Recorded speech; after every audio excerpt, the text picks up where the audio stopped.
ఈరోజు Pallavi Prashanth Bigg Boss recent winner ఎవరైతే ఉన్నారో వాళ్ళ మీద క్రిమినల్ కేసు లెట్ Jubilee Hills police station by TSRTC road transport corporation ఏమని పెట్టారంటే 6 బస్సులని ధ్వంసం చేశారు.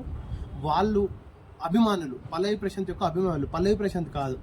ఇక్కడ కొందరు వ్యక్తులు నిజంగా ఎంక్వైరీ అనేది పల్లవి ప్రశాంత్ చేసినా, పల్లవి ప్రశాంత్ చేపించినా, పల్లవి ప్రశాంత్ అభిమానులు చేయించినా అని తేల్చాల్సిన విషయం. అంతేకాని ఇమీడియట్గా పల్లవి ప్రశాంత్ మీద ఫస్ట్ ఇన్వెస్టిగేషన్ రిపోర్ట్ కేసు పెట్టడం అనేది తప్పు. ఈ పల్లవి ప్రశాంత్ చేసిన అభిమానులు చేసిన దానికి పల్లవి ప్రశాంత్కి ఎలాంటి సంబంధం లేదని మనవి చేసుకుంటూ టీఎస్ఆర్టీసీ ఎండి సజ్జనార్ ఐపీఎస్ గారికి ఇప్పుడే రిప్రజెంటేషన్ ఇచ్చి దాన్ని కన్సిడర్ చేయవలసిందిగా కోరుకున్నాము. Thank you.